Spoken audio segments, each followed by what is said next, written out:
trying to keep an active lifestyle, you know, moving around. I'm walking quite a bit. Don't mind walking. So good. Perfect type of walk is a loop, right? Starts where it ends. I don't need to explain walks to you, but I mean, and it's good. But around my house, 35 Ashfield, there's no loops, right? There's only a straight line. The problem with a straight line is that at one point you just got to decide to stop and turn around, which looks crazy. Because all the stranger is seeing is a guy going like...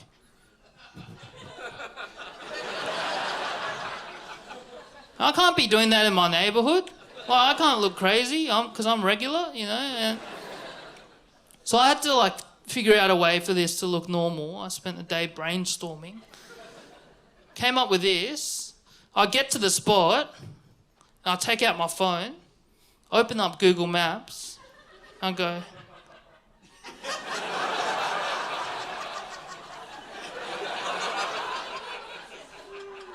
Oh.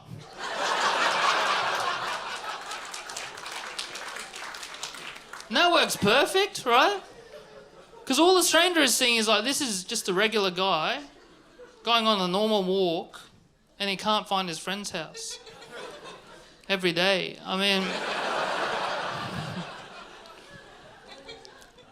I was talking about the loop earlier.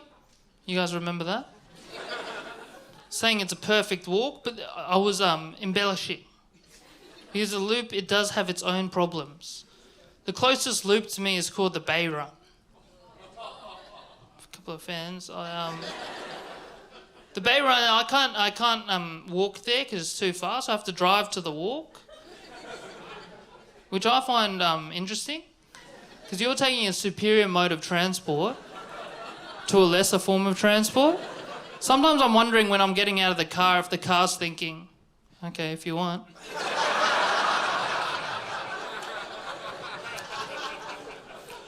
The Bay Run, this loop, it's too long for me. I go halfway and I turn around, but... just a gag. But the problem with a loop is this, is that people are walking at different speeds throughout the loop. And there's an unspoken rule that if someone's trying to overtake you, you got to slow down and let them. But some people don't know this. I found myself walking alongside a woman for about 3 minutes. At one point I had to turn to her, I was like, what are we? De facto? I don't even know what de facto is. I think de facto is that your boyfriend doesn't want to marry you.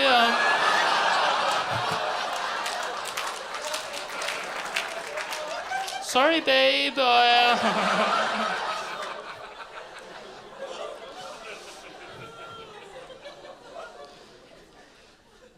That's good. I had to go on realestate.com. Had to move houses. Been telling too many people my address. Now I've moved to an apartment, 5 Campsie, New South Wales. I love saying my address on stage. It's good fun. My family warned me. They're like, don't say your address on stage. Don't do it. But my justification is that I say it so quickly that you wouldn't be able to remember what my address is. And if you really wanted to know what it was, you'd have to come back to watch the show again. And at that point, who's robbing who? You know?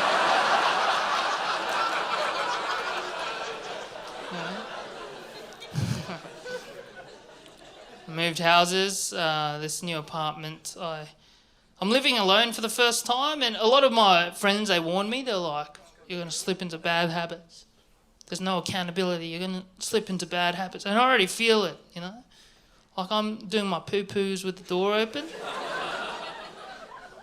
which is grubby stuff. I can acknowledge that. But to be fair, it is more convenient, because it means that I don't have to fumble for my keys when I go back inside.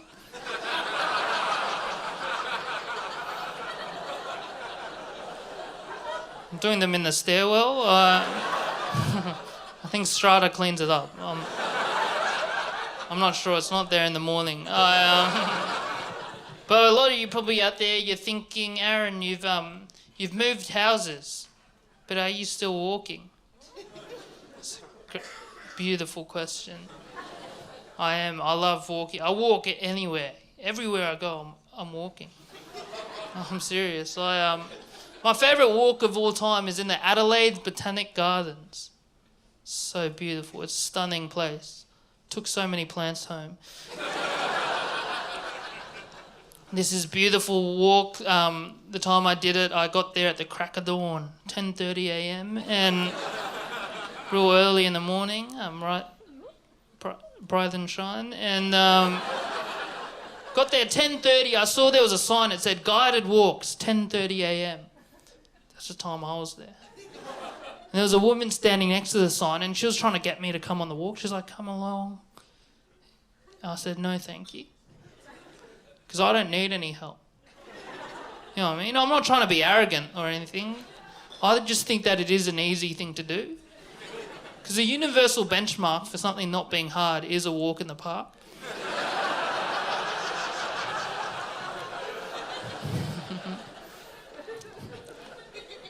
I'm out there. That's the travelling I was doing for the last few years, just walking.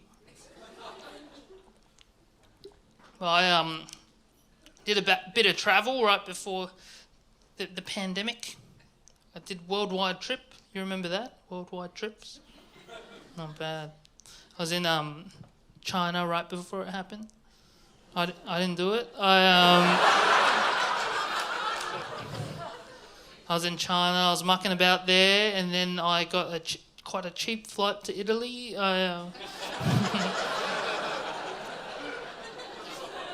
No, no correlation. I was in Italy. Some of you probably thinking, imagine this guy in Italy. Like, what would he get up to? This next story might be for you then. I was in quite a small town in Italy called Spelonga. Right? It was so small that there was only like one cab driver operating in the whole area.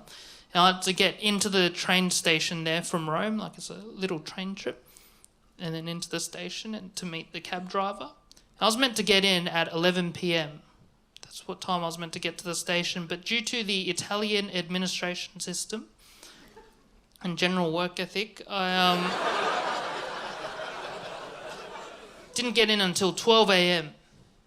I see the taxi driver, and he's an old guy, right? 11 p.m, already past his bedtime. 12 a.m, he's livid, right? He's pissed off.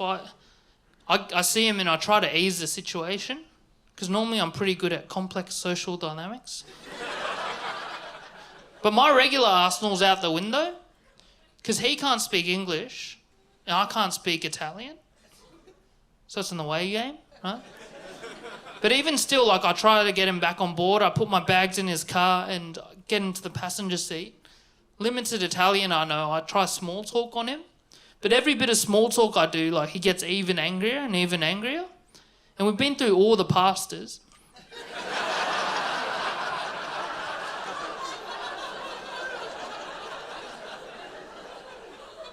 And after carbonara, there's a long silence.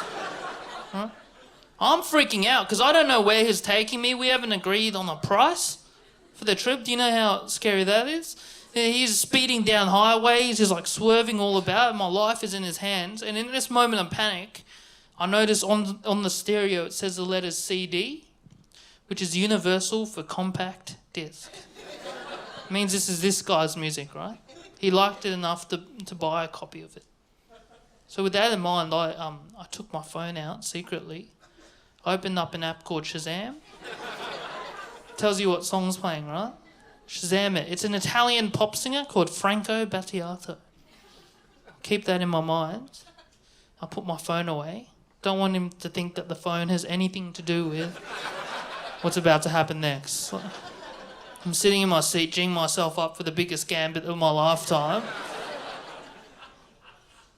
Eventually, sitting there in silence for a little bit. Eventually I pluck up the courage. And I turn to him. I point at the stereo. And I'm like,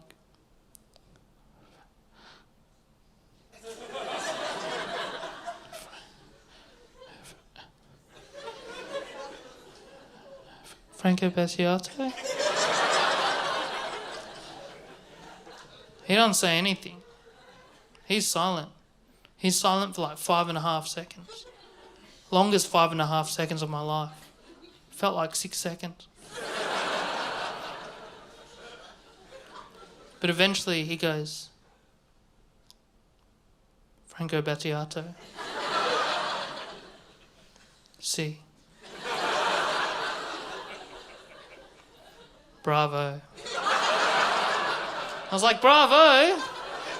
Spoke English all along.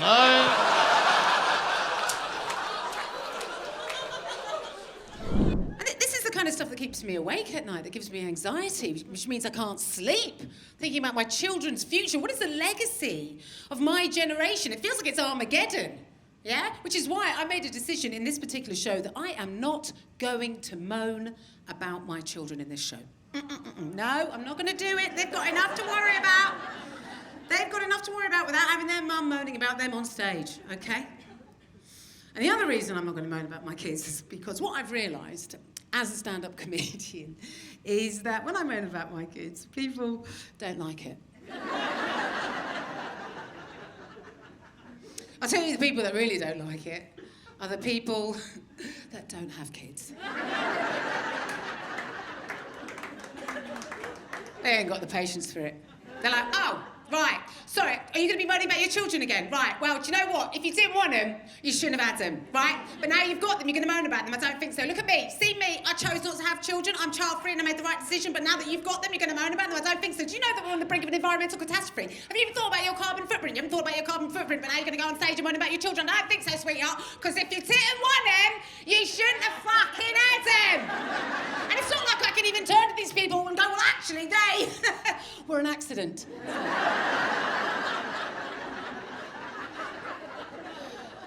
They were very, very expensive. Even 2 for 1, they weren't.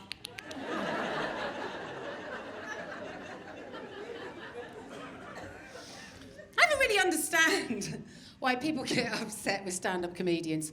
People do, they get really upset and offended. I was offended. You said something on stage I couldn't relate to. I got really offended by that. There was something that you said that didn't make any sense to me. I was offended. What you said is not my experience. I'm offended. I've gone on the internet to talk all about how offended I am. I'm offended. I am offended. Do fuck the fuck off.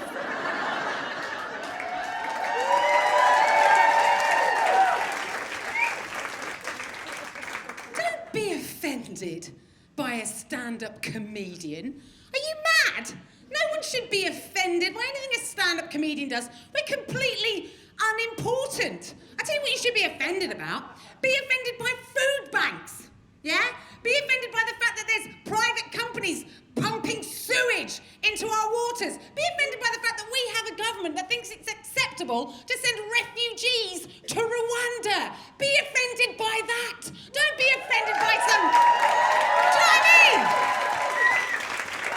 Don't be offended by some middle-aged lesbian moaning about her children on stage, you bellend. Sometimes it's not enough that people like to get onto the comments and make the comments and making all of the comments about how I feel about everything. Sometimes these people like to slide into my DMs.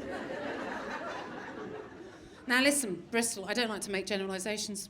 I don't think they're very helpful, but these people do tend to be very earnest American women.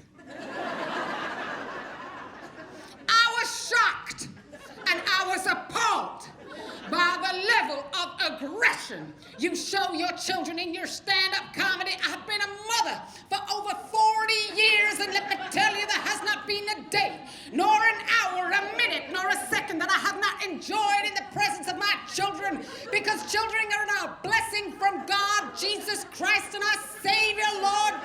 Rivers and the Holy Coast. I just moved. People hate moving. I didn't find it stressful. I really enjoyed it. A couple of guys came around. Big guys, proper blokes, big units, moving men, movers. These guys could really move. I swear to God, they took a shine to me. They liked me. They respected me. They kept calling me Chief. I said, how are you, Chief? I said, me, Chief? I'm a very low status person. Boo! I'm a nasty, nasty cockroach. I'm a fanook. I'm a Hollywood Finocchio. These are big guys. They were carrying big stuff down the stairs. The fridge, the couch, a box full of 1,400 Bratz dolls. I was helping out, carrying my smaller items, the pedestal fan, my receipts. 3 at a time, bend at your knees. These guys came over, they started squeezing my arms. Look at the muscles on you! I said, stop it, I was giggling. I didn't grow up with brothers. I've got them now.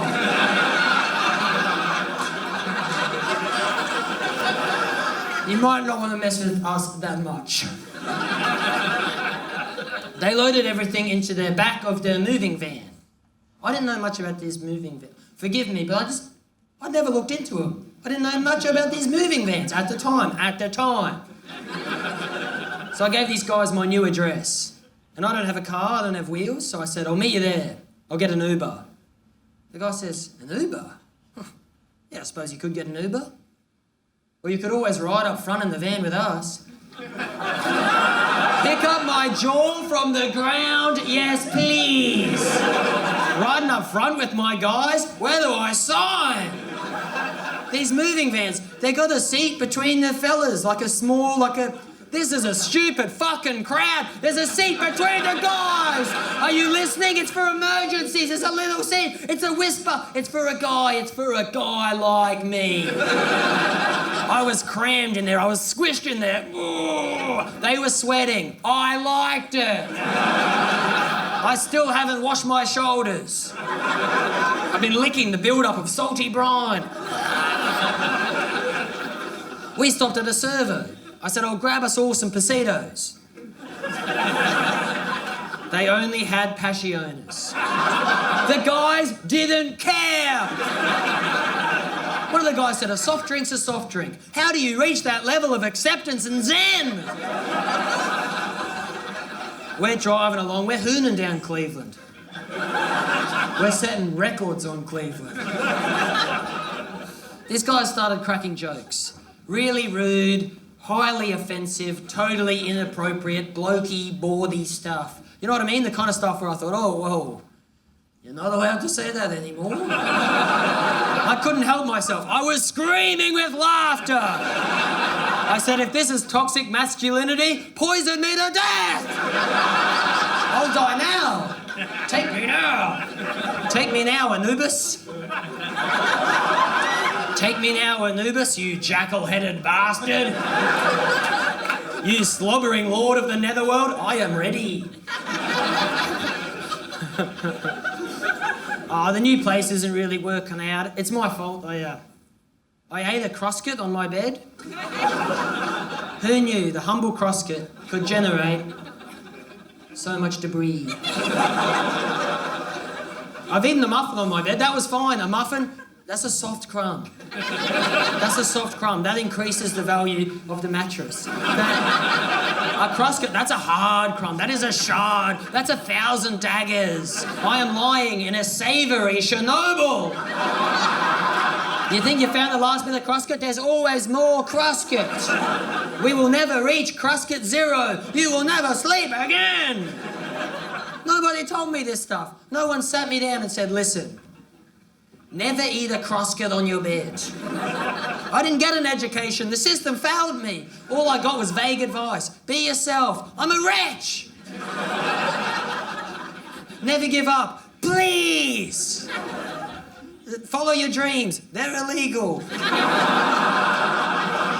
I wish someone told me not to see the seal show at the Taronga Zoo. You wasted your time with this? Anyone seen the seal? There's big signs for it everywhere. Seal show this way. It's in a custom-built arena. 1,000 seats, 3 shows a day. I gotta tell you, it's nothing special.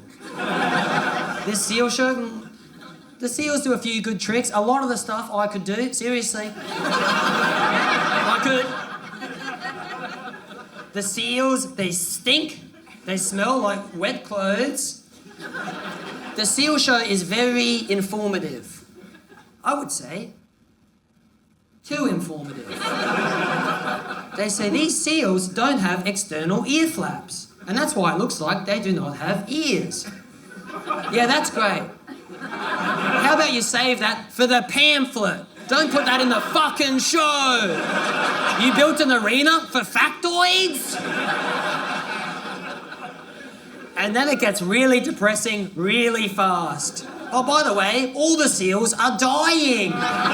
We've got to save the seals. They're suffocating. They keep mistaking plastic bags for jellyfish.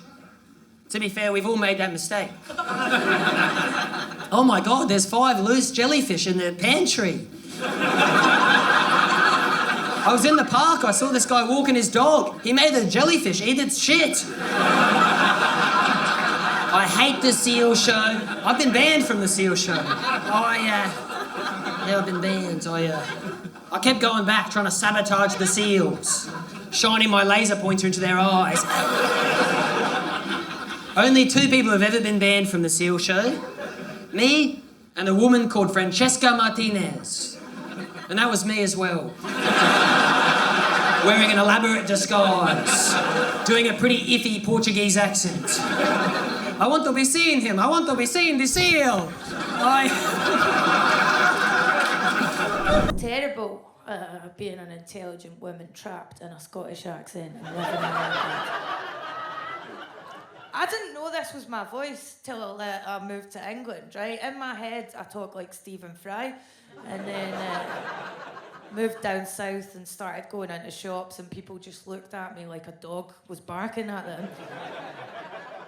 So I've lived there for 10 years, and it's largely great. The shops are open for ages, but one of the hardest things is every day for the last decade, what my English friends love to do to me is repeat what I'm saying back at me in a bad Scottish accent. And they always have a look in their eyes like, she is gonna love when I do this. Every day. I've got one friend that does it all the time. Her name's Hayley. She's always like, Fern, this is my impression of you. Hello, I'm Fern Brady! Thanks, Hayley. I feel so comfortable. This is my impression of you. Please don't tell everybody about the time I gave everyone at uni chlamydia. Sorry, still not getting that Cockney accent, you fucking okay. I never really thought much about being Scottish. Then I moved to England and I became Scottish Fern, and then you realise that you're meant to live up to this cartoon version of Scottishness where you're aggressive, drunk, allergic to salad, right? Yous all know the drill. It's hard for me to live up to this, right? Because I'm quite quiet off stage. Salad, can't get enough of it. I was considered almost quite middle class growing up here. Scottish middle class, not English middle class, right? Scottish middle class is where you've been on a plane once and mum makes you eat fruit regularly. Don't like drinking either. This is quite a weird thing to say as a Scottish person and a professional comedian. I don't like alcohol. And not because I'm a recovering alkie or anything. I just don't need drink to make me blunt and offensive in social situations. Guys, that is a gift I have naturally. Here's another thing. Be jealous immediately. Never needed alcohol to make me a slut. I seem to accept early on in life I enjoy pumping sea monsters. Why bother with the health risks of alcohol?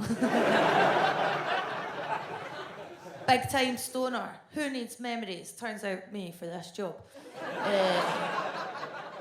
Oh man, I love to smoke joints, but I've had to quit it for the sake of my job because my memory was getting so bad I had to Google the phrase double bike because I no longer knew the word for tandem. I've been smoking heavily for like a year, and I was like, all that stuff about memories is just government conspiracy theories. And then I went to say the name of I've been going out with the same person for 8 years, so I know his name, right? His name's Connor. I went to say his name, and I thought, is this cunt even called Connor? Who knows? Just act confident. See, when I was growing up, whenever I saw Scottish comedy on telly, it seemed to rely on slagging off Scotland, and it was a kind of shtick that was like, oh, aren't we all just fat, illiterate bastards eating chips out of bin? That's what it was, right? I don't like slagging off Scotland. I'm not comfortable with it, apart from one crucial thing, and that is the world of Scottish amateur pornography. Which I made the terrible mistake of watching. This is a real category of porn. I'm not making it up for the show. Don't watch it. But a lot of you are drinking, you easy. He's cheersing, he's seen it. Scottish porn's the most depressing porn I've ever seen. Comes a close second to Russian porn, and at least in that they're skinny, but it's in that bleak, we did this for a piece of bread kind of way.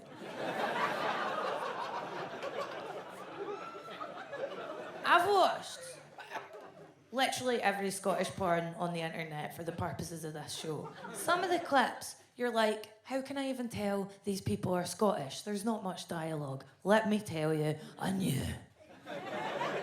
With a depressing inevitability, I knew my own people.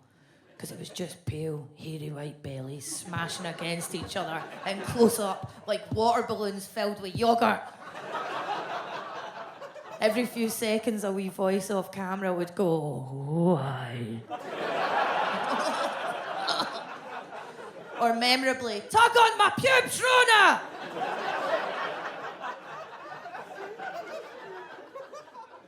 I clicked on this Pornhub clip. It said, Scottish girl fucked in London. When I put it on, literally just footage of me paying £1,000 a month to live in a basement. And I watch like amateur stuff rather than slickly shot professional stuff because it's more ethical. That's what a hipster am. It's more ethical. What they lack in muscle tone or symmetrical facial features, they make up for with a large degree of enthusiasm. You know what I mean? I can see who watches it, yeah.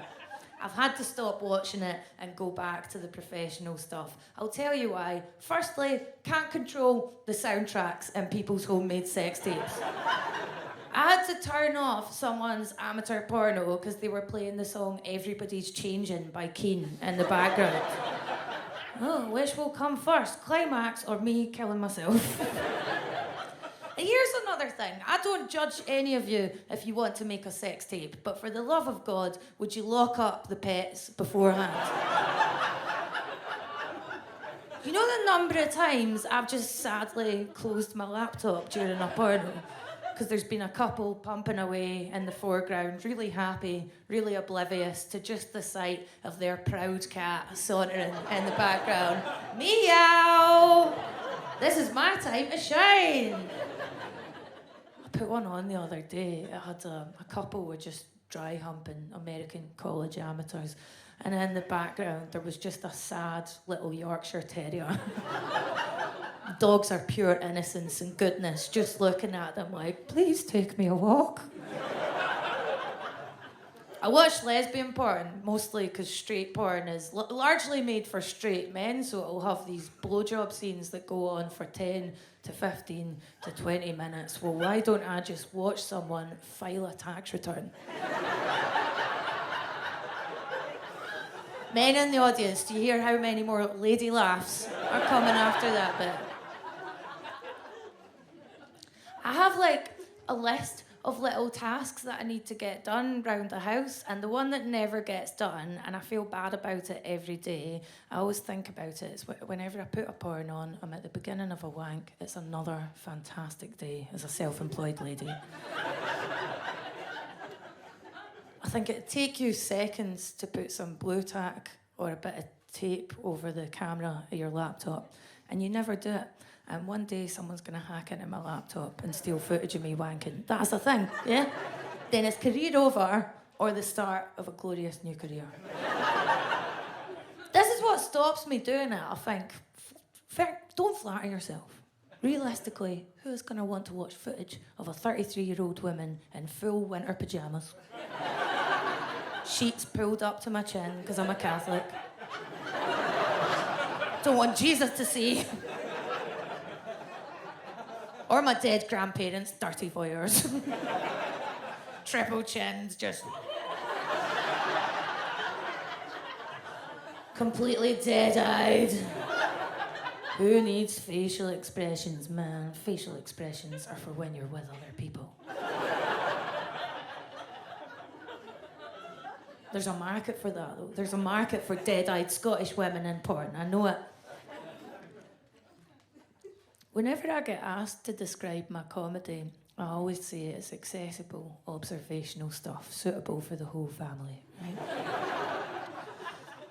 Then you start reading descriptions of yourself over the years. Mine's are always consistent. They're always blunt, brutal, forthright. I don't read reviews, but I saw one by accident recently. It opened with, "Fern Brady scares me." That was a nice review. Who's this scary woman they're talking about? I'm a lovable, nice girl. And I'd always wondered why people thought I was aloof. And then I was doing a show in Berlin, and a woman came up to me at the end, and she said, "Just so you know, your entire set is a description of a woman with Asperger's. You should look into it." One guy just laughed there like, "Oh, thank God she realises." I feel like we know each other well enough to tell you all about my parents' divorce. Listen, if you thought this was the product of a happy home, you need to readjust your expectations, all right?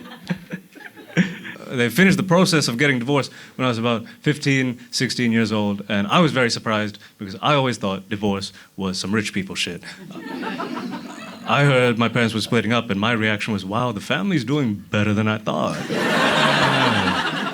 You two can get divorced, but you can't get me a PlayStation. I see how it is. This is... And if anything, my life got a lot easier after they got divorced, really, because I'm the eldest kid in the house. I have two little sisters, so I'd be the one mediating their fights very often. And after they split up, they could only fight over text message, so I got to be like a diplomat during the Cold War, just relaying messages between these two assholes. Like, "Hey, Russia, can you not call America a dumb bitch before noon? That's my mother you're talking to." But when they were together at home, they were very violent with each other. They fight all the time, and I'd have to get involved. Like, as young as like 13, 14 years old, I'd stay up at night and listen to them fighting. And if it got too loud, I'd go up to the door and look through the keyhole and see if it got physical. And if I saw a hand getting raised, I'd just rush in there like a little referee and push them apart. Like, "Come on, guys, let's have a nice, clean fight tonight, all right? No closed fists, no uncut nails, open hand only. Will Smith rules in this house. Show some decorum. This is silly." I always took my mother's side because I love an underdog. No, but mostly we had a much easier relationship at the time, because my dad, I think any anger he couldn't take out on my mom. I was the only other guy in the house, so he took it out on me. He used to hit me a lot. It really upset me at the time. It still does. I haven't quite forgiven him for it. I have a little bit more empathy for it as I've gotten older. He was around my age, like only a bit older than me. He had 3 kids. He was dealing with a lot. I feel like a grown man doesn't hit a kid half his size because everything's going well for him in life. Well, people do strange things when they're having a hard time. If I'm having a terrible week and I see a flock of pigeons just minding their own business, I'll just check if the coast is clear and chase them around for a little bit. Assert my dominance over nature, And it wasn't too bad. My grandmother always lived with us, so whenever my dad would get at me, I would run through the house into my grandmother's room and hide behind her and wait till he came in and give him the finger from behind his own mother. I felt very powerful. And a part of me is happy that I had both of those influences growing up. I feel like anyone that ever amounted to anything had someone in their childhood that made them feel very special, and that was my grandma, and someone that made them feel like a piece of shit, and that was my dad. I don't think we would have ever heard of Michael Jackson if his dad, Joe Jackson, didn't treat him terribly. Because you know who Joe Jackson was nice to? Tito. And half of you are wondering who the fuck Tito is. That's my point exactly. It got a lot easier after I hit puberty, though, because then I grew to around his size. I feel like any son that's had trouble with a violent dad remembers the first time you blocked his punch. That shit feels amazing. You feel like you're in Dragon Ball Z. You just block that shit. And then the thought crosses your mind like, oh shit, I can kick this old man's ass. And then you remember that he still pays for everything in your life and you let him continue. I was like, oh shit, Wu-Tang is right. Cash does rule everything around me. This is very irritating. That's why since I was a kid, I've always viewed having some money, financial independence as freedom in a way. Like if I could get a job and get out of Sri Lanka and get away from this guy, I'd be safe by myself. You know, I can't wait to have so much money that I forget where I came from. That's where I want that amnesia money. I want that Preeti Patel money where I turn my back on my people altogether.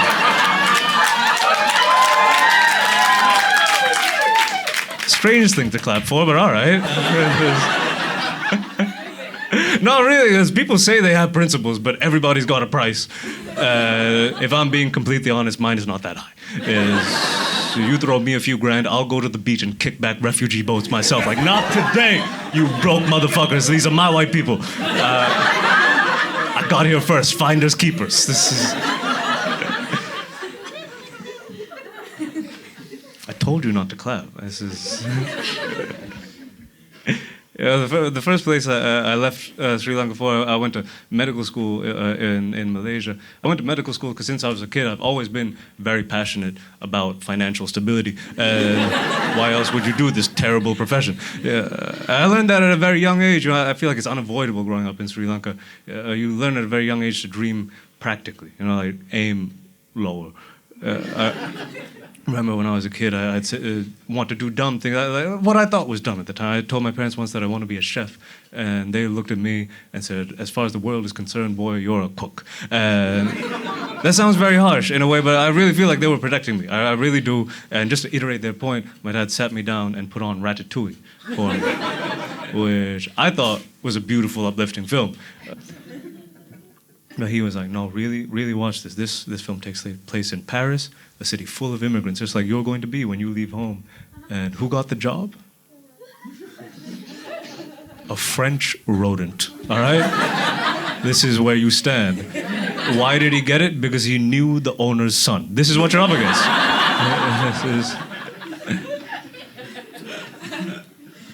That's an important lesson to learn at a young age. I feel like some people's parents lie to them and tell them that they're special and they can be anything they want to be and it'll all work out. And that's just not true. That's how people leave the house thinking they're going to be a CEO and are disappointed when they end up a project manager. You know, like musician, barista, DJ. That's... Not everyone I was in school with quite agree with me. I had a few people in my class who'd say things like, you know, you shouldn't worry about all that. You shouldn't worry about employment. You know, you should just go with the flow. You know, just go with the flow, and the universe will provide. And to that, I say that the universe is a very strange nickname for your rich parents. I don't know how it works. That's a strange relationship, it sounds like. I envied them, though. I wish I grew up with money so I had this sort of level of confidence where I could just say dumb shit with enough charisma that it sounds profound. You know, I want to do things that contradict themselves and feel okay about it. I want to do things like be vegan, but do coke every weekend because cows' lives are very important. Colombians, not so much. Apparently, this is.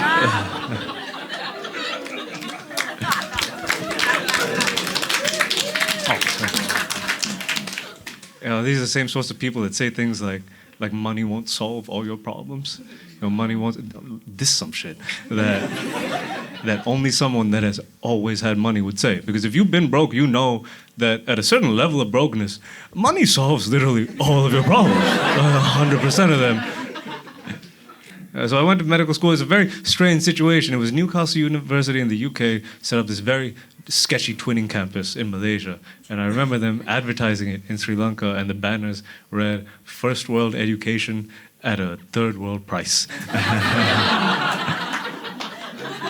And I was like, oh shit, that's my whole vibe. This was meant to be. There's a lot of things in life you should try to get as much bang for your buck as possible. A medical education not one of them. I went there and it really felt like this place was everyone's last resort. The students and the teachers included. Just to confirm, we had this very weird looking lecturer. His name was Dr. Adi Bagus. You can do this after the show if you want. We Googled his name just to see what the qualification, how legitimate these people that were teaching us were. And his qualifications came up further down the page. But the first thing that showed up when we Googled his name was an article saying that he was on the run from the Indonesian government for swindling sugarcane farmers. All right, this is some low-level crime bullshit. He passed away recently of a heart attack. I was very surprised because diabetes would have made much more sense. He was a weird guy. It was strange. Like it made sense that a scumbag like that would be doing medicine, though, at the time. Because I went into medicine thinking that it's good people that become doctors, and this is just not true. Good people do things like teaching and social work and nursing even. Doctors are just the most competitive assholes in every school that decide to congregate later in life. This is professional sports for virgins. That's what it is.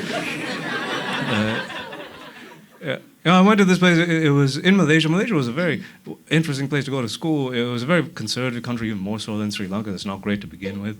I met the bravest people I've known in my entire life in Malaysia. I met gay Malaysians because it's illegal to be gay in Malaysia. It's illegal for them just to be who they are, which is the most gangster shit I have heard in my entire life. I had friends that walked around every day like, nah, I don't commit crimes. I am a crime. What you gonna fucking do? That's an intense individual. That's a lot to deal with on a day-to-day basis. I had a friend, his name was Ozzy. So Malaysia is on the border with Singapore. So every weekend, he would take 3-4 hour bus rides into Singapore just to be able to meet people, have relationships, live a normal life, as he should. It was amazing, the confidence on this guy, just trafficking his penis across state lines. It was wild.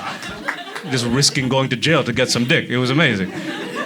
And he was so confident, even if he got caught, he would have done great in jail. He would make a sitcom about his life, call it Rainbow is the New Black. I'd watch the fuck out of it. It would be amazing. I wouldn't fare nearly as well in incarceration. My only hope of surviving in that environment would be to get a little hat and be everyone's spiritual leader. Just go around saying things like, nah, my brother, the real prison is in your mind.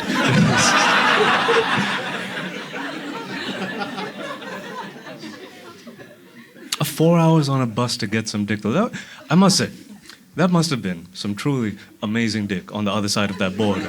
At 4 hours on a bus, I don't have 1 hour on a train dick on a good day, all right? I'm not being modest, I'm just aware of how averagely endowed I am. My dick is like a white basketball player. He's not the biggest guy on the team, but he tries real hard. He's got strong fundamentals, and most importantly, he loves the game.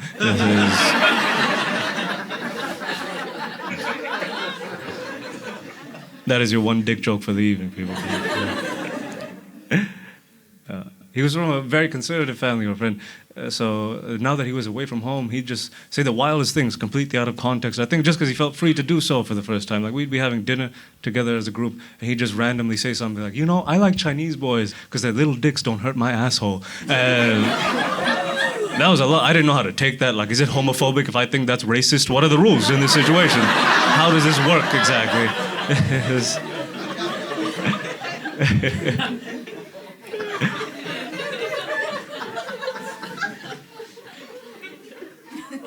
I felt bad for him, though. Even at home, he couldn't be himself. Even his parents weren't accepting of who he was.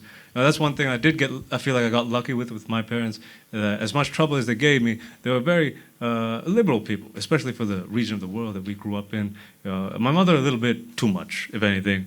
I remember when I was like 14 years old, we were in the car together, waiting to pick my sister up from somewhere, and she just started asking me, like, hey, I've noticed that I don't really see you hanging out with girls at school very often. And I was just like, leave me alone. I have nothing to tell you, because I very much knew why this was the case. I played the flute, and my sport of choice was archery, all right? I was not doing myself any favors. And she continued, she was like, if there's anything you need to tell me, anything at all, even if you're, what, you want me to come out as uncharismatic? What do you want from me? Leave me alone. This is... She was very understanding when I didn't continue doing medicine, though. I finished the degree, but I found another job. I work in software engineering now because I'm very committed to being a cultural stereotype, apparently.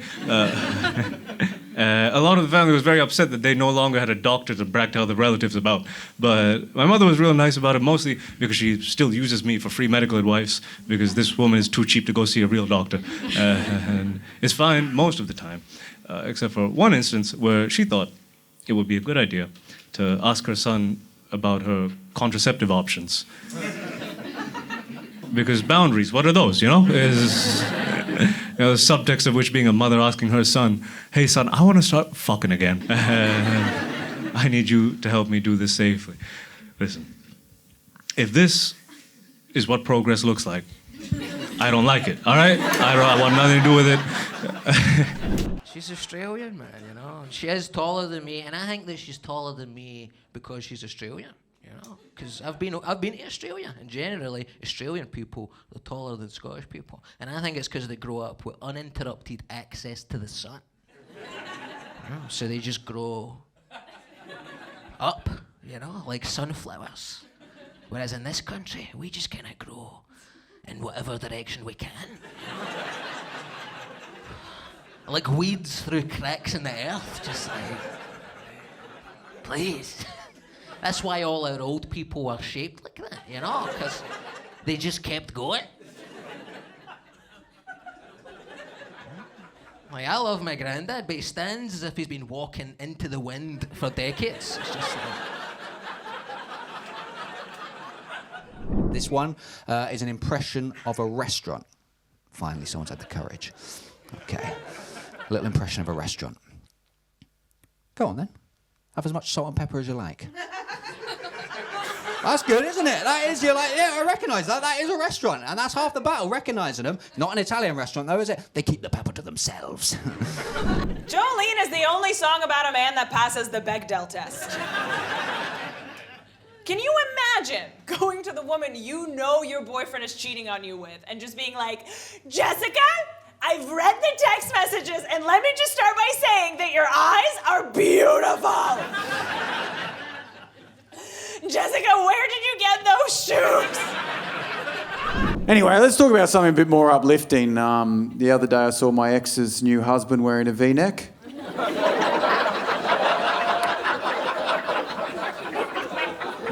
Yeah, it's good to have a win, isn't it? I get really nervous in public space. Whenever especially when I'm with my kids, because you can't control public space and how it affects them. I want everything to be like, that's why there's nothing better than an empty playground. There is nothing better than an empty playground. Because you've got public space privately. You've got something for nothing, it's free. And I'm just in the playground the other day with my kids, Donnie and Margot, and then playing shop, ice lolly, and then money, and it's just so beautiful. And feel like you're getting something for nothing. And just then, this other dad comes in. And just, immediately rigid. And he immediately shoots me the other dad in the playground eyes, going, we're dads, aren't we? Oh, here we are being dads again on a Sunday as well. Who'd have thunk it? Oh, God, being a dad again. I mean, we don't resent our kids, but we do have other interests, don't we? Oh. Did you see the football? I love that sport, actually. And ales. I'm staring at him thinking, you are a fuck pig.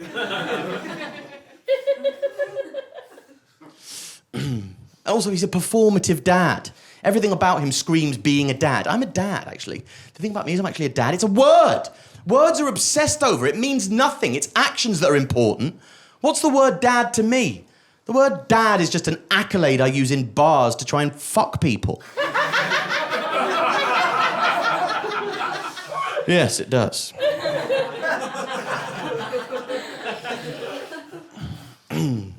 And also, he's like pushing the pushchair, but the kid next to him, the kid's walking, this little 5-year-old thug. And I hate other kids in the playground as well, possibly unreasonably. Because either my kid is going to hurt his kid, and then I've got to do that, like, awkward parental redistribution of justice thing where I just deck my kid. And go, it's okay, I've decked him for you. Avery can stop crying now. Either that or his kid is going to hurt my kid. And then, this happened the other day. This kid was just shoving my kid in the bully bit.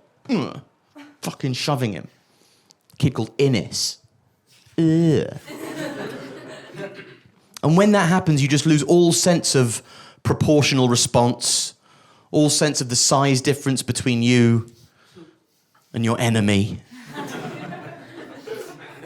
And I didn't know what I was going to do, but I leant down to this guy and went, if you do that again, I'm going to break your heart.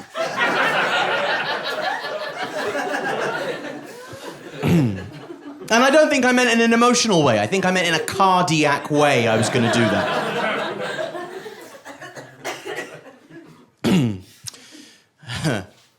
He had in the buggy, instead of having the baby, he had this boombox. Like an old, wireless, 90s Brighton Beach boombox that was foghorning out his favourite 90s garage.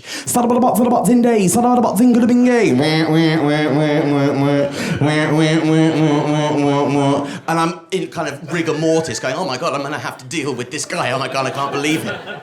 I know how to deal with that when it's on a bus. I know the cheat codes. What you do is you see somebody sitting down at the back of the bus, and if they're playing their music out their phone, boom shaka attack, and see Phyllis Gibber ride the attack. You don't make eye contact, but you do walk through the bus and you sit down next to them. And then you wait for about 30 to 45 seconds.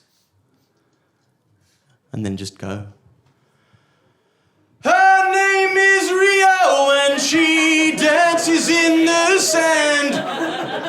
Oh, Rio, dance across the I'm so sorry, was that disturbing you?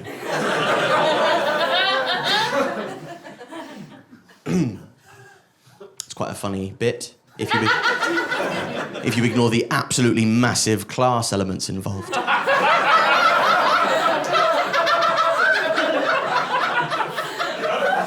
They are there, now you think about it, aren't they? And I say, sorry, I can't really, could you turn it down? I'm finding it hard to survive. And he goes, yeah, you don't like the music? You don't like the music? Yeah, other parents in the playground, they tend not to like the music. They say, oh yeah, you wouldn't turn it down. I say, I didn't put the music on. The little boy puts it on. If you got a problem, take it up with the little boy. I'm just standing here. He's the boss. He put the music on. If you got a problem with the music, take it up with him. And I go, nice. Loophole. Very strong. Okay. You know, my kid, he just shits himself and then does nothing about it for just hours. It's almost as if he hasn't socialised properly and needs, I don't know, parenting or something.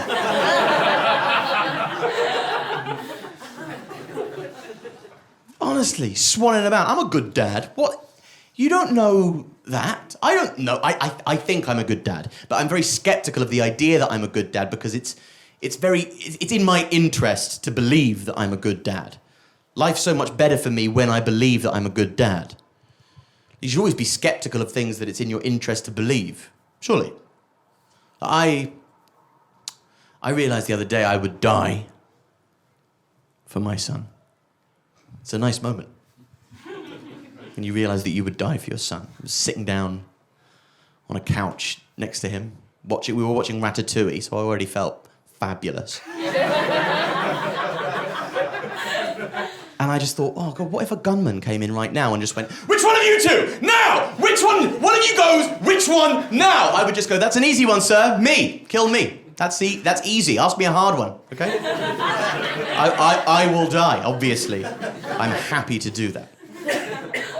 And I realised that about myself and thought, good for me. I don't think I'd die for the 1-year-old. Skin, innit? I think I would die for the 1-year-old, but I would do it a lot more grudgingly. He comes in and goes, which one of you two? Now! One of you has to go, which one now? Me, obviously, but fuck! Seriously, we're gonna die for what? What? Okay, wait. Hey, okay. Hey, Margot. Shh. Hey, what's your favourite memory? Exactly! Okay, come on, get it over with then. Enjoy your life, Margot.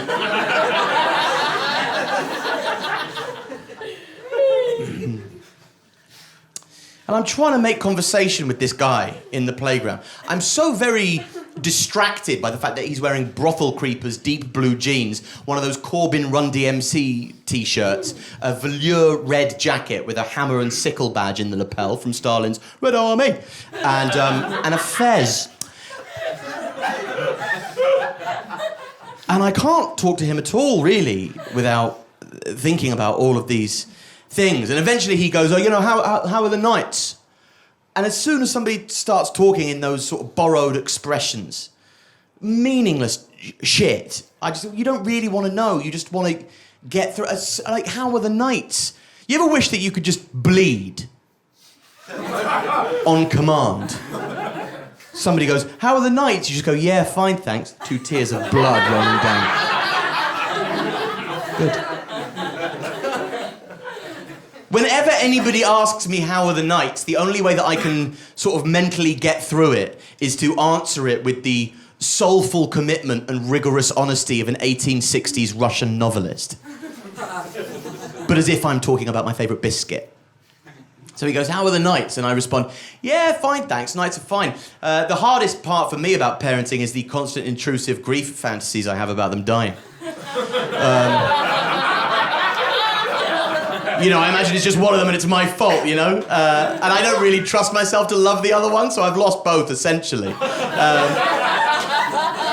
Me and the mum, we tried to get back together to try and sort of salvage some semblance of something good to come out of the situation, but we can never truly engage with each other because whenever we talk to each other, we can always see the kind of regret and devastation pooling in liquid at the bottom of each lid of our eyes. So we cease to be able to communicate, and obviously I hate myself, and that manifests itself outwardly, and I become quite abusive, emotionally, but still counts though, doesn't it, famously? And eventually I move away, far away from the family, and I isolate myself because I don't feel like I can love or that I deserve to be loved. So I lose all sense of hope and purpose, and I become a monster. What's yours called? I'm just always thrilled to be somewhere that isn't a wedding.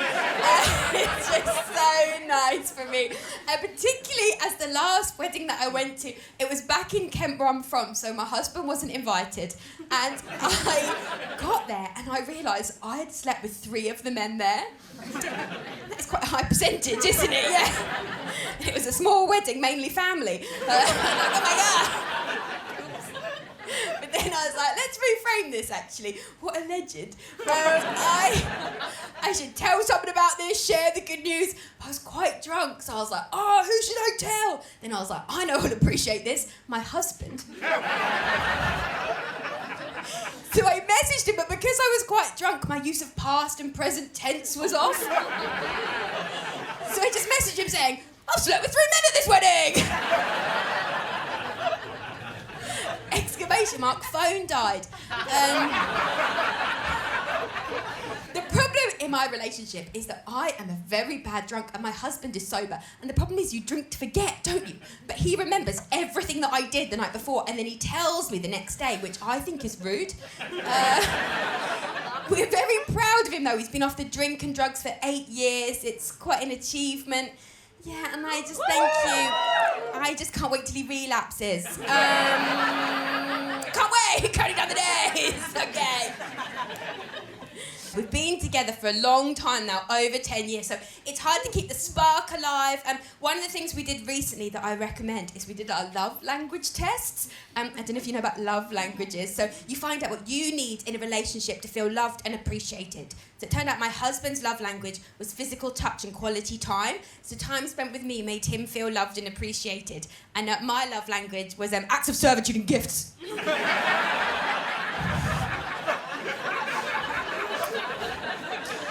I don't think my husband is my soulmate. I think that my soulmate is Amazon Prime. I'm in love with them. It's a problem. We went away for our our anniversary recently to keep the spark alive. We went to this really nice hotel and we were sat outside in the courtyard and the sun was setting. I'd got really dressed up and I saw him looking at me and I was like, oh my God, I think he's about to tell me how beautiful I look. And then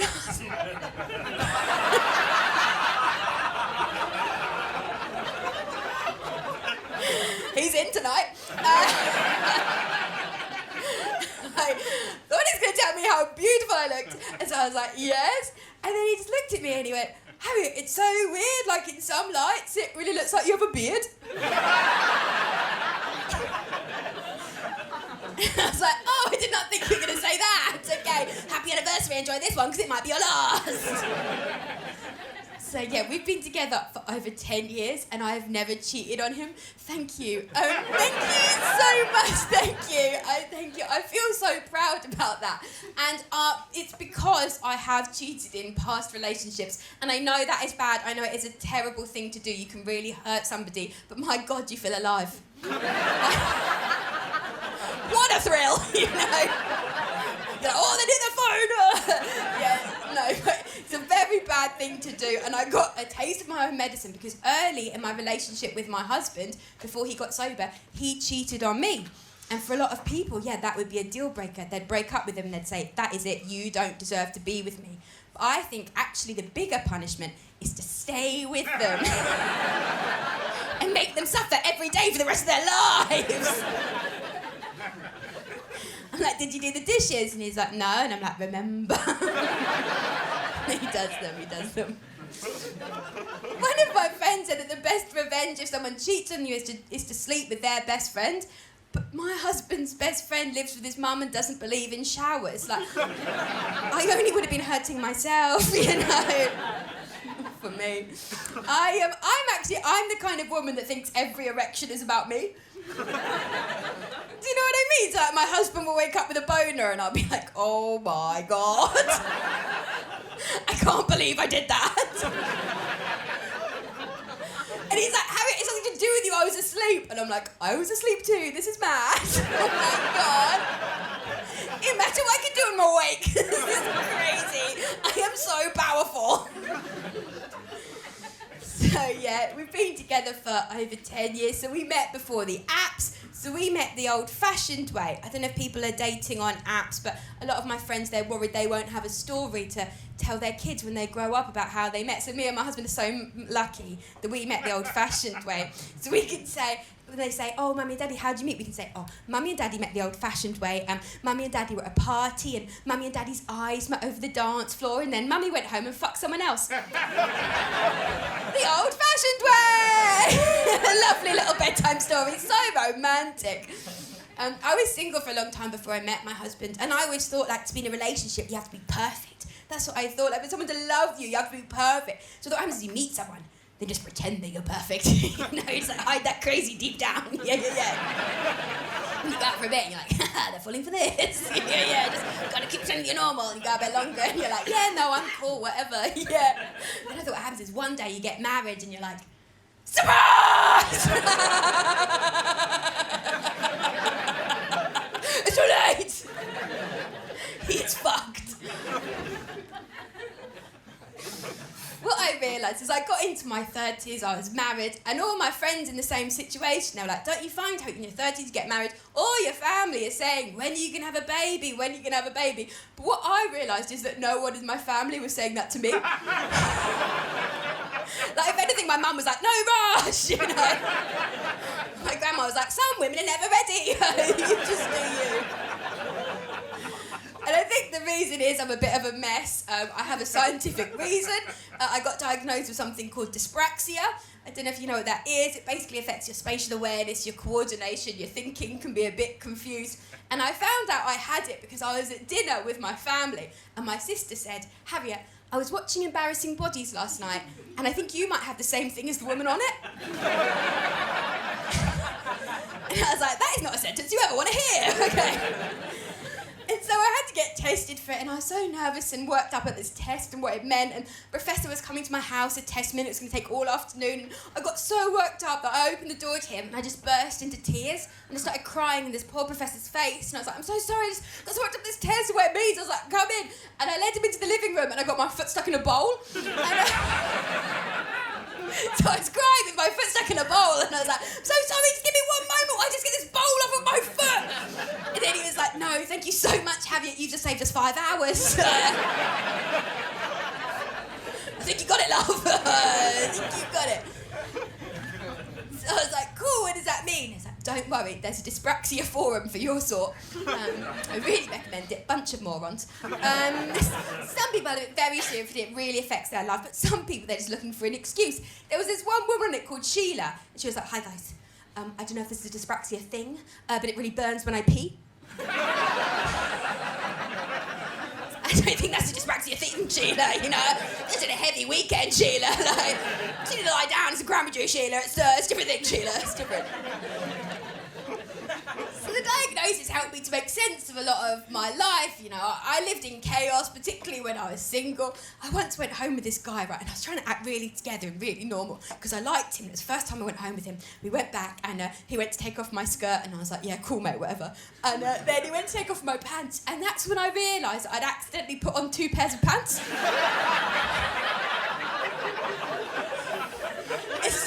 So he took off the first pair, and then it was just like, oh, God! It's like, whatever she's hiding, it's clearly for a good reason. We just went to sleep. This different guy once came back, and my room was such a mess that we got into bed, and he found in my bed a high visibility jacket. I don't know what he thought. Like, you know how some people are turned on by danger? No, I'm aroused by safety. Buckle up, okay? I was standing outside my show last week, and there was a queue of people waiting to see me, and one of them this guy was wearing a jumper saying Harvard. And I was like, oh no, I don't know, people that went to Harvard are going to be for me. And so I said to her, did you go to Harvard? And she said no, and I thought, phew, because people that go to Harvard, I don't think they're my crowd, but people that buy a jumper for $7.99 from H&M that says Harvard, they're my people! I went to this dinner party recently, and it was full of all these really smart people. And everyone was asking the smart people questions. Someone was asking about climate change and dark matter, and I was pretending to listen. And then it got to me, and they were like, Harriet, do you have any questions you've always wanted to know the answer to? And I was like, yeah, this is my moment. And I was like, okay, if sperm can swim, why doesn't cum move? Yeah, gotta use your brains for this one, everybody. Yeah. So you see it on TV, and it's like, woo! And then it comes out, and it's like, splat. What is it doing behind our backs? Right, we've all seen the film Flubber. If you haven't, what are you doing here? It's a classic. 2 years ago, I had to grow up because I found out I was having a baby. And so I was like, right, what do you do when you're growing up? Right, I had to get life insurance. That's a grown-up thing you do, you get life insurance. Think about the future. But I looked into it, right, and you get so much money. It's fucking nuts. You can get literally like £250,000. So I was like, if I was to die, like, that would be the worst day of my husband's life. Like, undoubtedly, like, the love of his life, the mother of his child had just died. Then he wouldn't be able to help it, right? He'd have one moment where he'd just be like, woo! I won the fucking lottery! And I said, for that reason, I didn't get it. Because I would rather my newborn baby went without than my husband had that joy. That is how I feel about that. Yeah, having a baby was a big decision, right? Very big decision. Not the biggest decision I'll ever make. That's whether I'll get a fringe or not. That's more a long-term kind of thing. I think people make it quite stressful, the thought of having children. People really play it down. Like, Michelle Obama said this year that she hated Barack for the first 10 years of her marriage. And Barack Obama, her husband. I don't know, like, she said it because she wanted to give regular people hope, but I don't think she realised that actually took away all hope, because we're not married to Barack Obama. Right, because if my husband's busy, it's because he's having a nap. If Barack was busy, he was like in the octagon or whatever, you know? It's a different thing, it's different. So people have asked me when I knew that I wanted to have a baby, and the truth is, it was the night that my cat died. Traditional. Because I love that cat so much, right? I love that cat more than certain family members. Like, maybe not my husband, but like my uncle.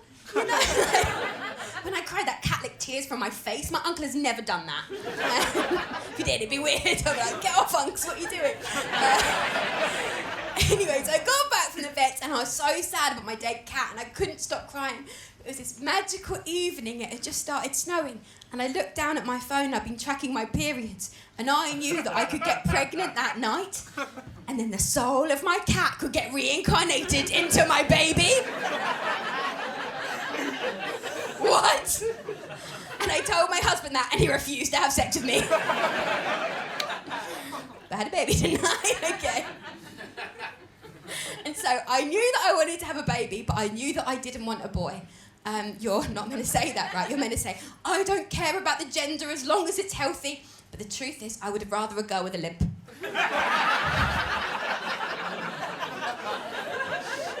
I know that gender is a construct, right? I just didn't want that toxic male energy. I happily would have taken a little femboy with hay fever. And would have loved that little sneezy boy. Has anyone here been pregnant recently? Give me a cheer. Had a baby recently? Woo. Did you like being pregnant? Yeah. Fuck you. No, good for you. So happy for you. Fucking hell. I don't know. I just found it was a load of things you can't do, right? Like, you can't drink, you can't go on roller coasters, you can't do drugs. In moderation. NHS advice. Trust yourself, you know your body.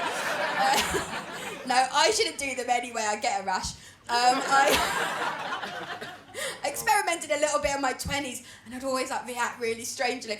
I once got home from this party and I was really wired and I couldn't sleep, and I was like, I know, I'd go and chat with the guy at the local shop because I was friends with him. Lucky him. I got there and I was like, we get on really well. We've had this mad idea, right? If we're not both married by the time that we're 40, we should marry each other. And he was like, I'm 62 and this is my wife.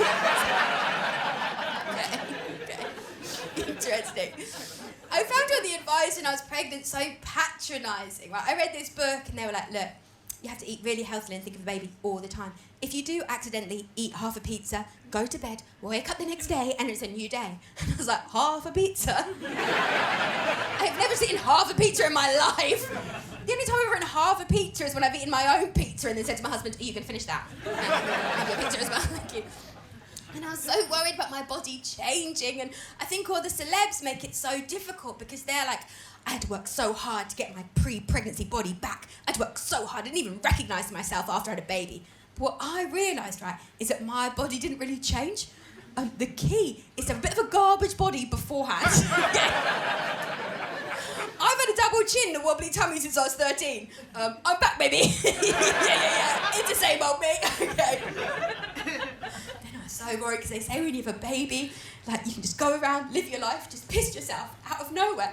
And I was so nervous, I was worried, and I opened up to a friend of mine, and she was like, Harriet, I've been on nights out with you, you've pissed yourself loads. You don't need to worry about that at all. And then I was worried because they say when you have a baby, your vagina and your arsehole can become one. But like that's a bad thing. Do you know what I mean? I'm a busy lady, you know. I don't have time for vagina and an arsehole. I've got things to do. I've got a baby to raise. Yeah, your vagina and your arsehole become one. It's like some kind of fucked up Spice Girls song, isn't it? Horrible. It took me a while, though, to feel like myself again. I had this moment in the summer where I just stopped breastfeeding, and I went to this spa, and I was sat in this steam room alone, and I was like, you know what? I'm back. I feel good. And in that moment, the door of the steam room opened, and this woman peered in, and the steam cleared, and she looked at me, and she went, Tony?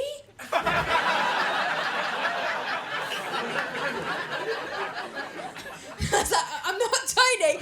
And then to be fair, I saw her with a guy afterwards who I guess was Tony. Absolute spit. Me and Tony separated at birth. I don't know what happened there. I don't know. It's difficult. It's difficult to be sexy because there's a specific sexy look, isn't there? It's like the Kardashians and the Love Island girls. It's like swollen face, swollen lips, and swollen areas. And that's actually quite a good look for me, right? Because I have a very allergic reaction to nuts. And so that look to me is just mid-anaphylactic shock. So I'm like, quick, eat some peanuts, upload me to Instagram. I've never been so beautiful. But it works in good ways though, these allergists, because I don't have to do those pelvic floor exercises, you know, Kegels. I didn't have to do them because I just put peanut butter on my vagina and it swells up in no time. It's great. It does, so it attracts a lot of dogs. It's been a difficult couple of years. A lot of people got puppies. I have been trailed by many Labradoodles, let me tell you.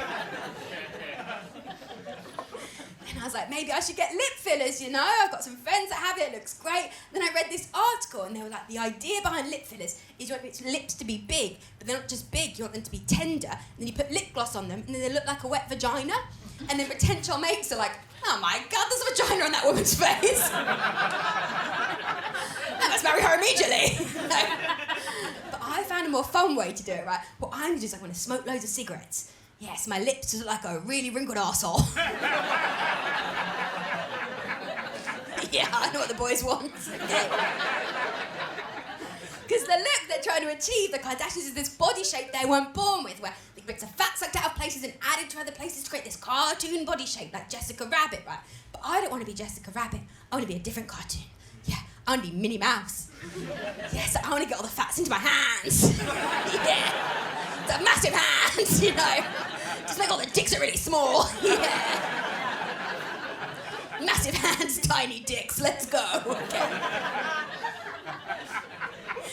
Because Kim Kardashian said this year that she would eat poop if it made her look younger.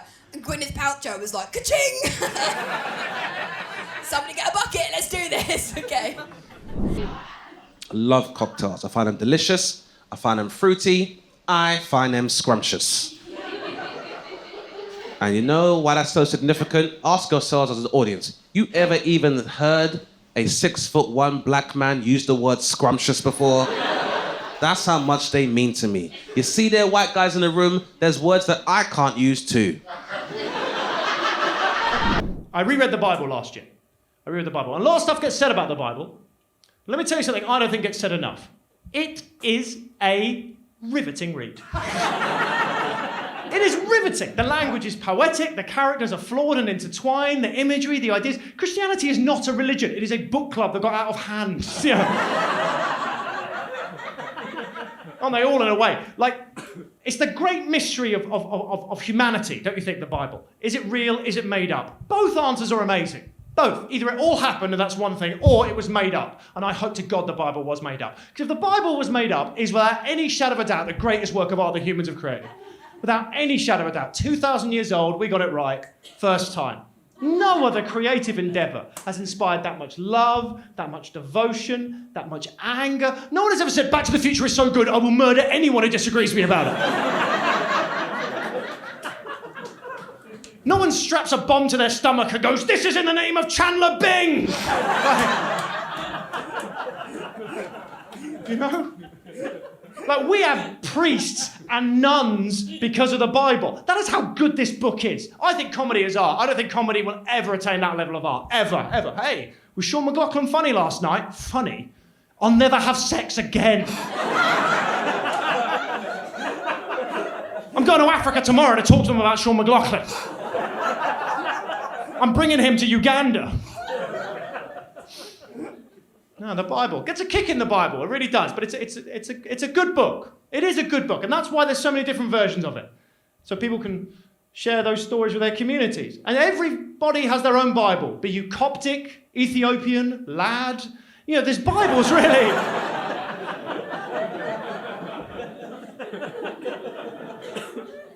And I do find it not frustrating. It's odd how so many people I know, smart people. Their opinions of the Bible have been dictated by the people who understand it the least. Because you get these groups, you get them in America, you get them over here, and they've read the Bible.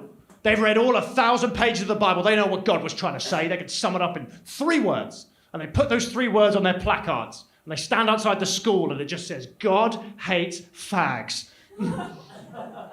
Fascinating, these people. Fascinating. I just want to know what they think other books are about.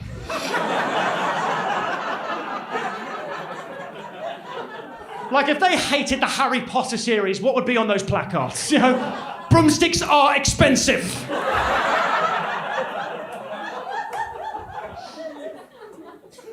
There's homophobia in the Bible. Of course there is. I'm not going to say there isn't, but the book is 2,000 years old. It's still less homophobic than the average Adam Sandler film.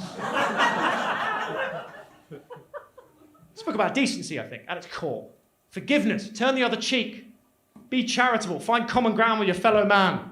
It's not bad. These aren't bad ideas. You know, you want to sum up the Bible in 3 words, you choose something positive. Choose something uplifting. Don't choose 3 words that are heinous. Choose something... How about don't be evil? How about that? Put that on your placards. That's right.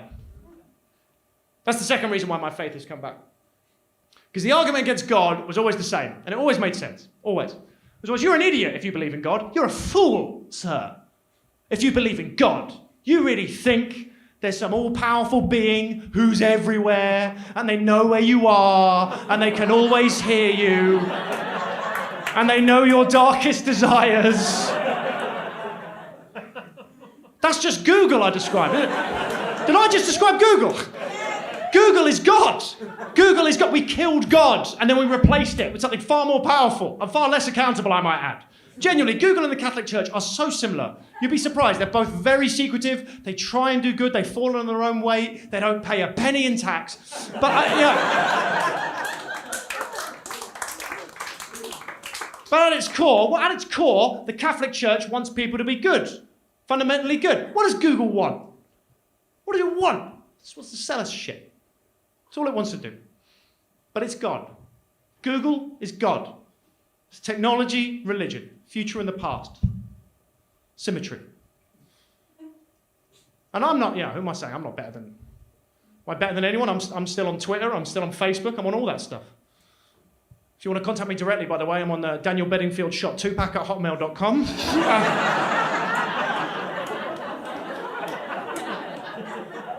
What's he got to get through?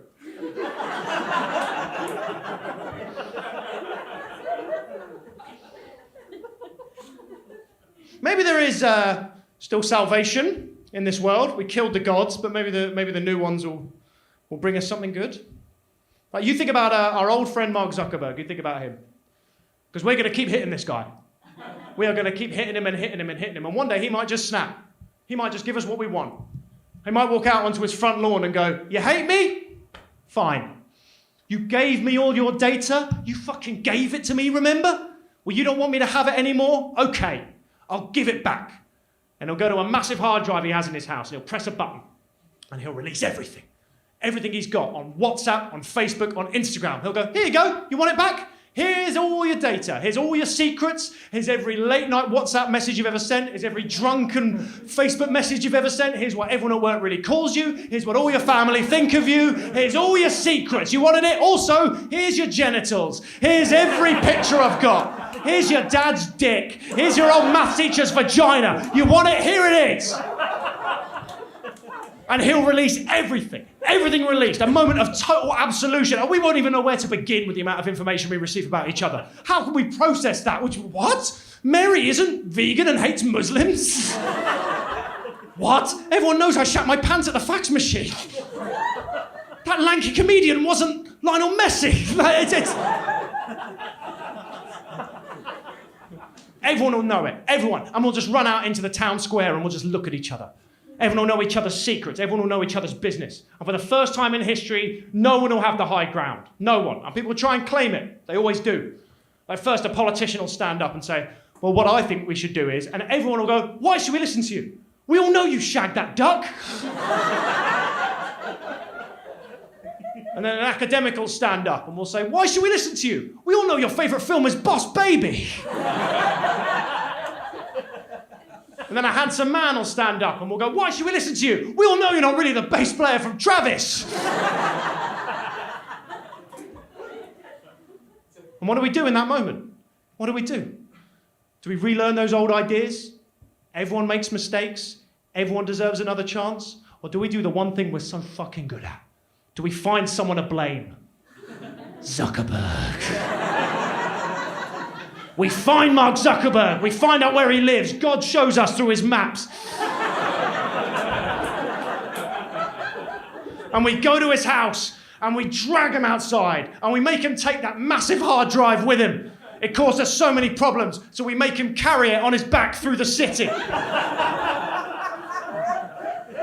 And the crowd roars as we rip off his clothes and someone fashions him a hoodie of thorns. So this is it, man. This is my show. It's kind of my show I've been writing over the last couple of years. And I'll be honest, it's been quite difficult to write a comedy show about the last 2 years. Think of everything that's happened in that time. We had the bushfires over in Australia, if you can remember that far back. Then we had coronavirus, 100,000 dead in the UK alone, not to mention the death toll globally. Now we've got a cost of living crisis, a corrupt government, and a war in Ukraine.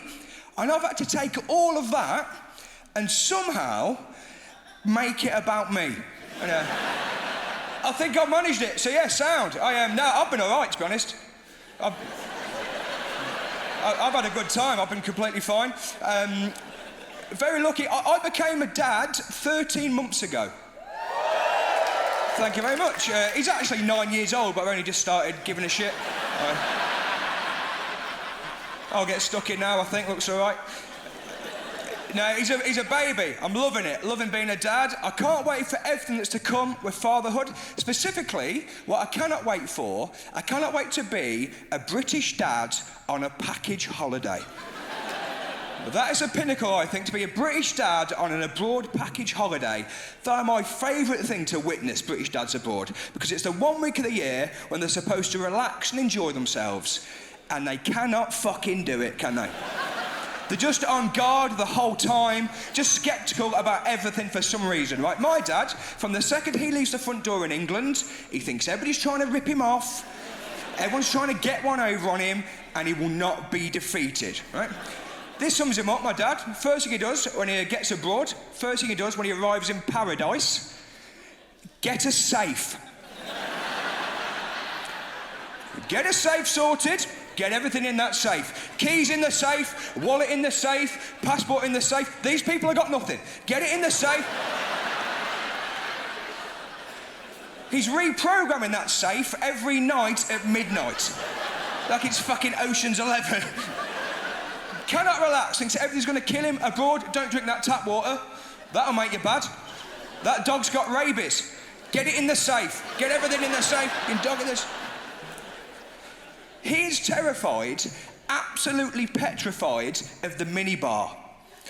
He is terrified of that thing. He's convinced if he so much as opens that little fridge, all of his bank accounts are going to drain to zero. Convinced of it. Turns his data roaming off 6 weeks before flying out, not taking any chances.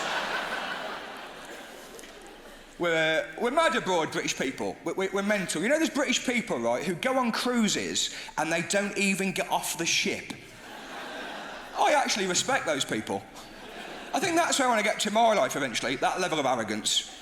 Just to turn up in a new country you've never been to before, look out the window and just be like, nah. Where are we? Greece? Fuck it, I'm going to watch Kung Fu Panda in the cinema room. See you in a bit. That's what I want to get to. We're mad abroad, British people. I read a story, right, this is true, about a British tourist in New Zealand who'd fought off a shark attack by punching the shark in the face and telling it to fuck off. That's great, isn't it? That's the most British thing I've ever heard, I think. I definitely feel, though, like it was the punch that did it. Do you know what I mean? I can't imagine that shark was like, listen, mate, violence is one thing, but that language, I will not tolerate that, I'm out of here. And that's what people say you should do, innit? If you get attacked by a shark, they say you should punch it in the face. And when people tell you that, they tell it to you like they're giving you some real insider SAS information there, don't they? Ever get attacked by a shark, mate, yeah? What you want to do, yeah? You want to punch the shark in the face. Yes, obviously. Obviously try and punch the shark in the face if a shark is attacking you. What's our other options in a fight against a shark? Get it in a headlock? Bite it back? My advice, get your fingers up the shark's arse. I'm telling you now, it does not want it. Get your fingers up its... It's never come across that in the ocean before. Get your fingers... This goes for any confrontation, actually. With any animal on this planet, humans included, get your fingers up their arse. That's why I'm scared of snakes. I don't think I can find a snake's arsehole under pressure. If you guys think you can, you do it your way. I'm no expert. I love animals, by the way. I know that's a weird segue, but I love animals, but I hate zoos. I think zoos are really cruel. Would you agree with that? Zoos are bloody cruel, aren't they? So much walking. I did 12,000 steps around a zoo once. How's that legal? I don't know why. They can't just load the animals onto a big conveyor belt, have them going around the zoo like a big yo sushi, and we can just sit and enjoy it. Thanks for coming. I was lucky enough to go away last year. I went on a stag do to McLoughlin. Yeah, 33, should not have been there. You're like, Josh, you've got a young baby. Why is your wife letting you go to McLoughlin on a stag do? Listen, I told her straight. I sat her down and I was like, can I please go? But yeah, enjoy yourself. We flew there, best way of doing it. I don't know if you guys travel, but yeah, get a plane is what I'd say. I love flying. My favourite bit of any flight, right, I love it. You know when the pilot comes over the tannoy and they tell you the route that the plane is going to take? That's my favourite bit. They'll come on, they'll be like, we're going to take off over the southbound runway, head over France and East. Like, who is that for? Who needed that information? As if there's anybody sat at the back of the plane like, wouldn't go that way, mate. Northern Spain this time of day, it's absolutely chocker. Yeah, man. Got to be careful, though, who you get chatting to when you're on holiday. I came unstuck, right? I came back from one of the nights out early on the stag do. Get back in the lift up to my room, right? In the lift, there's me and this other guy. Now, this other guy, he's about my height, my build, maybe a bit taller than me, a bit broader. Nothing like my build, actually. Like proper ripped, do you know what I mean? And he had a plaster over the bridge of his nose and he was holding a really big trophy. And I get chatting to him. It turns out his name's Ilya. He's from Serbia. And it turns out that up the road from where we're staying is a big international kickboxing tournament. And Ilya from Serbia had won the whole competition. He'd knocked out all of his opponents. He's got the gold. Wicked guy. Really get on with him. We're chatting. We're having a good time. He adds me on Instagram. I add him back and we're chatting backwards and forwards. After about 3 weeks, just out of interest, I message him. I go, hey, Ilya, just wondering, mate, how does it all work? Are you a full-time kickboxer? What is it you do for a living? And Ilya goes, oh, I'm a student. I'm 15. I've been chatting to this guy for 3 weeks at this point. So I have to say to my wife then, I'm like, babe, just to put you in the picture, I've been chatting to a 15-year-old Serbian boy on the internet for almost a month now. And she's like, well, you've got to stop doing that because it's weird and people will think you're a paedophile. I'm like, well, firstly, he messaged me first. I don't know if that counts for anything. Secondly, what kind of paedophile is targeting European champion kickboxers? He's got to be as safe as you're going to get from a paedophile, that lad. He's hard as nails. I'd make the case, actually, that if me and him are left alone in a room together, I am vulnerable between the two of us. But he's like, it's not right, you've got to stop messaging him. I'm like, so no, I agree. So I message him one last time. I go, hey, Ilya, really sorry, mate. Can't chat to you on here anymore. Not until you turn 16. And he comes back to me, so I go, Josh, OK, but why 16? Oh, gee, he's not really anticipating any follow-up questions, to be honest. Well, I suppose, Ilya, 16 is the age in the UK that we consider somebody to be an adult. It's all linked to the age of consent, I imagine. And then he goes, Josh, what does the age of consent mean? Oh, for fuck. Well, I suppose, Ilya, the age of consent is the age in the UK that we consider somebody to be both emotionally and physically mature enough that they can make the informed decision that they want to have sex with another person. And then he blocked me, but... I just hate being caught out being my real self. But someone who is unencumbered with that is my son. He's a lovely boy, right? He's cerebral, he's sweet, a very early talker. His first word was mama. Of course it was. His mum had been training him from birth to say the word mama in order to win an argument I didn't know we were having. Right. To be fair to her, I had been coaching him in secret the entire time to say the word pathetic. Because I thought that'd be quite funny. Like, how good would that be if the first thing he ever said was when she went, mama, mama, mama. And he looked up and went, pathetic. I thought she'd get a laugh out of that. And he's a lovely guy. He's called, his name is Boutros, and it's not really called Boutros, but thank you, the 80% of you who didn't laugh just in case. I call him Boutros when I'm on stage in order to anonymise him, and because when he's a teenager, if he sort of interacts, he sees my work online, on telly or something, then if he's aggrieved, if he's pissed off, I've been talking about him this whole time, I can just say, no, you had an older brother who died. So you've got to appreciate the elegance of the system. Sweet little guy, and he is every inch the Bristolian child. There is not a stitch of clothing on him that isn't a rainbow sequin. And if he grows up to be heterosexual, it's going to break his poor mother's heart. I'm telling you that now. I will still love him. But he has, weirdly, he's very empathic, right? He's very sensitive. And he has this swimming teacher, right? A very muscular Spanish guy called Jose, with a beard, very broad, muscle-bound guy. And my son insists on misgendering Jose. I say to him, how was swimming? And he's like, yeah, it was a good one. She was good. I'm like, I'm pretty sure he's a he. And he goes, no, he's a she. And he gets really angry with me. So one of two things is going on, both of them equally brilliant. Either, in 2021, today's 5-year-olds just recognise innately that gender is a construct, it's all meaningless, and it doesn't matter at all. Or my son can smell true gender. Like one of those cancer dogs, do you know what I mean? If he lies down in front of you, you've got to ask yourself some pretty penetrating questions. I say to him, I'm pretty sure Jose's a dude. He's like, well, maybe now, but she's got a long journey ahead of her. Okay? I told him I'd get him a treat, right? So I was at the supermarket and I promised I'd bring a little something back for him. And you do need to be careful about the cultural artefacts you put into your kids' heads. So, like, he loves the Mr. Men. Him and his sister, they love the Mr. Men. I don't know if you've revisited the Mr. Men stories recently, but my God, the male Mr. Men, the Mr. Men,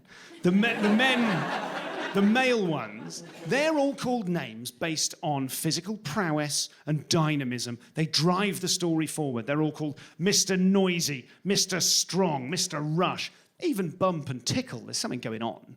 Do you know what I mean? Not necessarily something very savoury, but they have agency.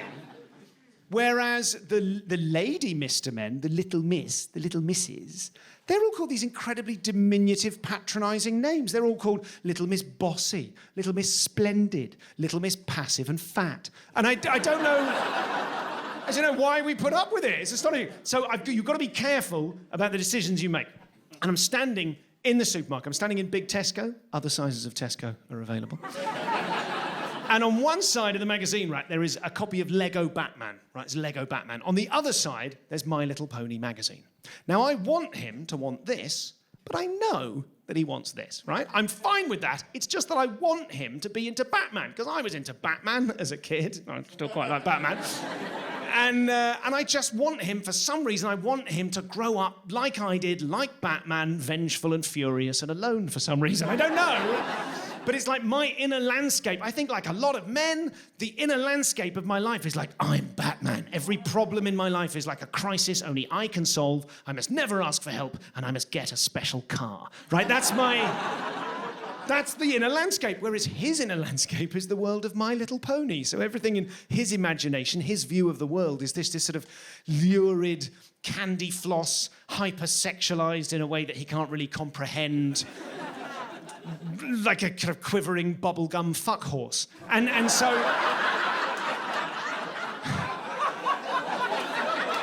like, the characters in my world, the Batman world, they've got names like Harvey Dent, the Joker, Two-Face, Penguin, all of that stuff. The characters in his mind have got names like Princess Celestia, Twilight Sparkle, Twinkle Pips, Cloud Gush, Glitteris. Obviously, I'm making some of them up, but not all of them. And so I panicked and I made the wrong decision. I got him the Batman comic and I took it home, and he was crestfallen but polite. And I was like, oh, sorry, I got the wrong thing. Until he looked through it and he said, oh, no, this is great, Daddy, look, there's a Lego Batgirl comic strip. And I was like, wow, he loves Batgirl. So I said, why don't we play Lego Batgirl? And he was like, yeah, great. And I said, okay, fantastic. You be Batgirl, I'll be Batman. Right? I pointed at you then. You be Batgirl. You're up for it. Well into it.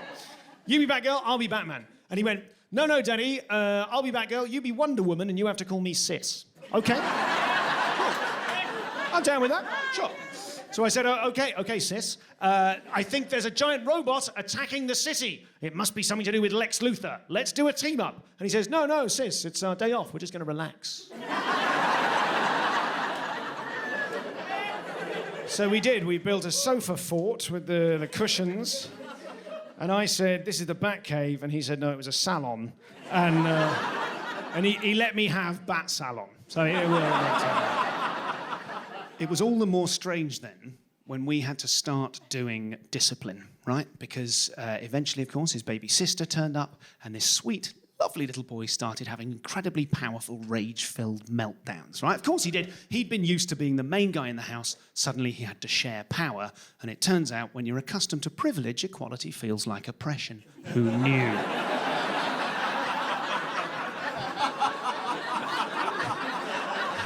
Oh, a bunch of smug people knew. Oh, well done.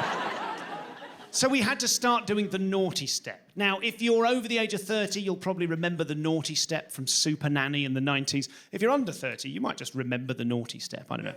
And the way it works is simple. You explain to the child, I'm going to count to 3. If this behaviour doesn't change, by the time I get to 3, they've got to sit on the naughty step for a while. Do you know you're not supposed to call it the naughty step anymore? Right, 2021, you're not supposed to call it that. Do you know what we're supposed to call it? We're supposed to call it the thinking step. Because we don't wish to imprint upon the child the concept that they are a naughty child. The behaviour is naughty, the child themselves is not naughty. So that's the thinking step.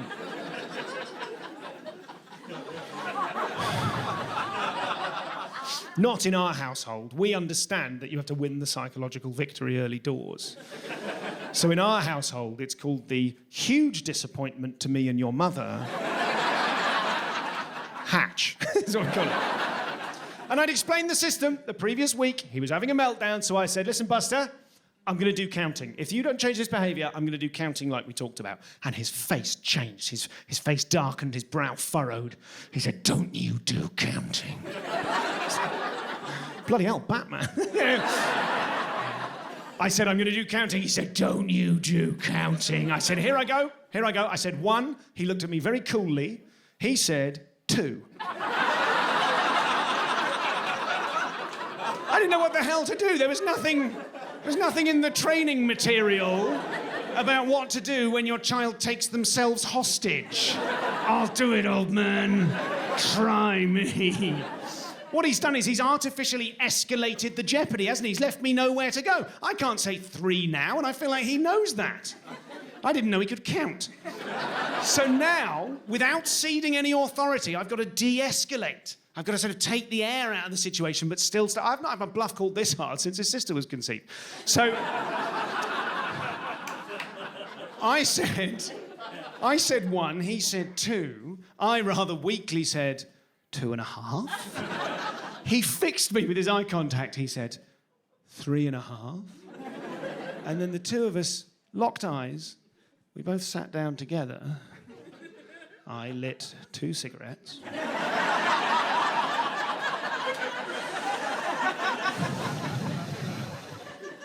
And we just carried on counting. Eventually, of course, he ran out of numbers. I'm calling that a win. That's fine. I'm just not used to dealing with that sort of anger. I mean, obviously now I've got kids, Christ. Probably the hardest thing is negotiating with a child using every ounce of creativity and guile and cunning and a song to try and convince them to do something that you personally could not give a shit about, right? Something you have no personal stake in whatsoever. So you're there going, just put your shoes on. Just put your shoes on. We're going to leave the house. Come on, put your shoes on. We can all go. I've got my shoes on. Mummy's got her shoes on. Your baby sister's got her shoes on. Doesn't need shoes. Can't walk. Put your shoes on. Just put your shoes on. Please put your... Okay, seriously, man to man, put your shoes on. Just put your shoes on. Let's sing the shoe song. Shoes are good. Everyone thinks that you should put your shoes on, put your shoes on, put your shoes on. Fine. Do you know what? Walk outside, lacerate your feet to ribbons on the broken glass that I've left there specifically to teach you a lesson. Because you have stolen from me even the luxury of suicide. That was too much. I'm sorry. I didn't. Yeah, he's upset for some reason. I don't know why. Walking down the street with my dad. He holds my hand, I look up. It's not my dad, it's just a random man. He puts me in a van.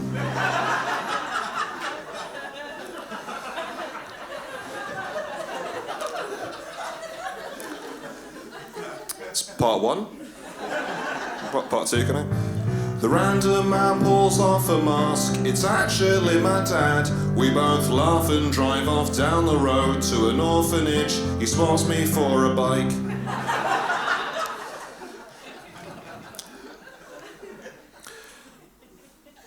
There's 24 parts. The orphanage was just a dream. I wake up in my bed, but someone's painted all the windows black. I'm in a sack, I'm still in this stranger's van. I'm a 6'1" woman.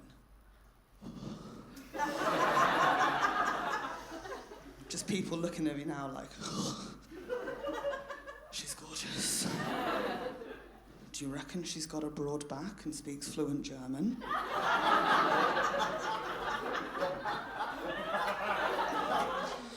Jawohl. It's fucking beautiful, right? 6'1", that means I'm a supermodel. Yes! I think a broad back's amazing on a woman because I can carry things. I can carry a relationship on this bad boy if only you'd let me! Every couple argues, unless you're creepy. You know those couples that you meet, they never argue, and they glide up to you at parties being like, we never ever argue. You're looking at them and you're thinking, one of you is going to be on the news someday. But I was thinking, even if the measles vaccine did cause autism, like as a disease, autism is way better than measles. You should just let your kid get that, you know? My cousin's got autism. You know what's wrong with him? He likes planes. That's it. That's it. I mean, don't get me wrong, he fucking likes planes. I was worried about dating in my 30s because I'm allergic to cats. Once you switch the age range to 30 plus on the apps, every second person's got a picture of their cat. And the caption is like, don't swipe yes if you don't get along with my son. It's gonna have like hot girl summer. What is that?